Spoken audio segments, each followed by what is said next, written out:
Our coordinated sanctions were unprecedented and they were overwhelming, cutting off funding for Putin's war machine and putting him under growing pressure at home.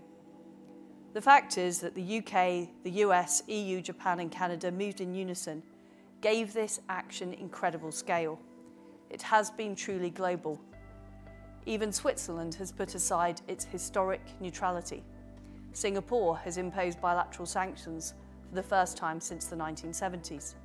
And in the United Kingdom, we put in place the toughest package of sanctions in our history, hitting over 200 individuals, entities and subsidiaries, including Putin himself. We've hit £300 billion worth of Russian bank assets, more than any other nation. And this week, we changed the law in the United Kingdom to allow us to take even tougher action against oligarchs and others around Putin. Today, we have sanctioned Roman Abramovich and other major oligarchs, showing that we will act without fear and without favour. This effort has been phenomenal and it's been united, and we've done a huge amount. But let me be clear, we are still not doing enough. We must double down and we have to ramp up the global pressure on Putin.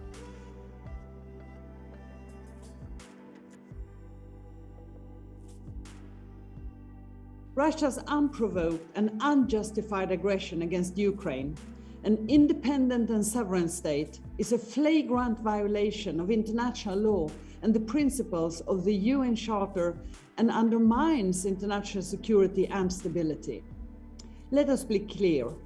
Russia alone is responsible for the human suffering and tragic loss of life resulted by this aggression. Russia's aggression against a European democracy is being met by a united and robust response in solidarity with Ukraine, not least transatlantic cooperation, both on sanctions against Russia and support to Ukraine, has been as close as ever, enabling effective and swift decision-making.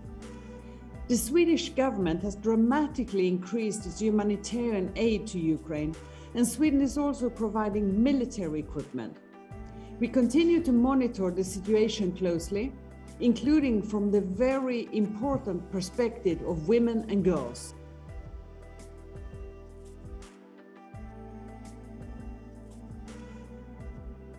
I think that what we've seen in Latin America and the Caribbean, as we've frankly seen around the world, is that Russia's invasion has brought countries together. It has further strengthened the U.S. Alliance, U.S. partnership with a number of countries around the region.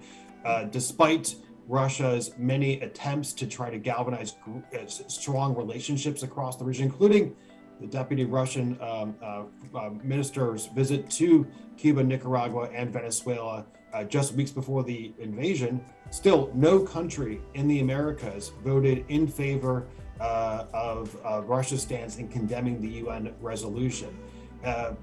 Countries you mentioned abstained, including El Salvador, but no country actively voted in support of Russia. And that's really important. I think that's a real blow to Russia.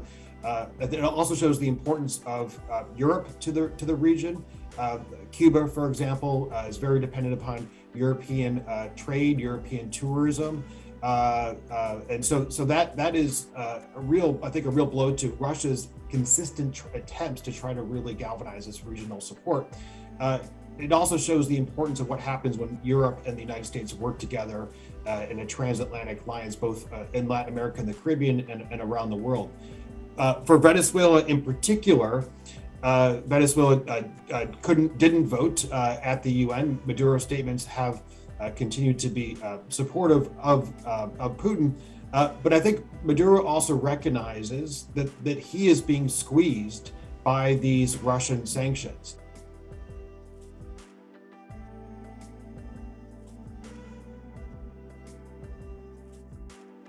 The US and its European and Asian allies have placed on Russia over the past couple of weeks literally blew the top off of sanctions policy. So if you compare this to the sanctions that we implemented post-2014 on Russia in response to the first invasion of Ukraine in Crimea and the Donbass, but then also compare it to other sanctions regimes that follow a similar mold, and that is Venezuela and Iran in some respects.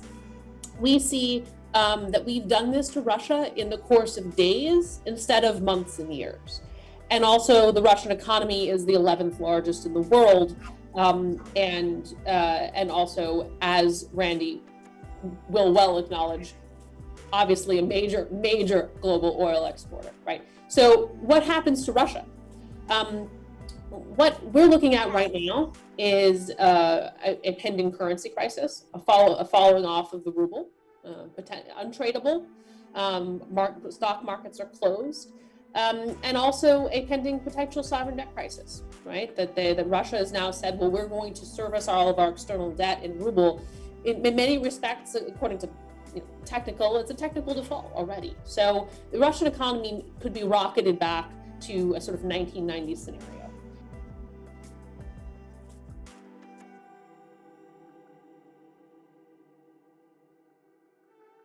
Russia continues to challenge our interests in space as well. Russia, like China, possesses sophisticated lasing and jamming capabilities, but most concerning is their development and testing of ground-based anti-satellite weapons. Many of you recall, on November 15, 2021, Russia conducted a kinetic test of their Noodle direct descent anti-satellite missile. That test created nearly 1,500 pieces of trackable debris, endangering the safety of those on board the International Space Station and the global space community assets in low Earth orbit. Direct descent ASAT tests, hypersonic glide missile tests, and tests of satellites with the potential to seize and destroy U.S. and allied assets in space challenge more than just the safety and security of our space-based assets.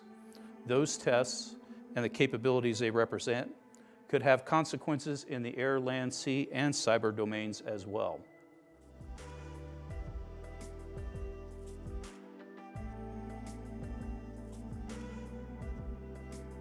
There are some mission areas that we would not necessarily want to rely upon a commercial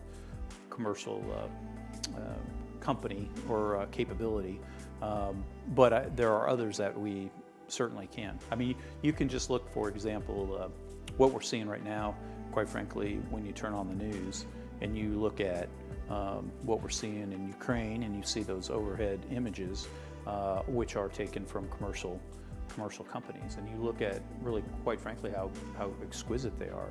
And so, again, I think that's a big plus for the commercial market, and then how that gives us situational awareness.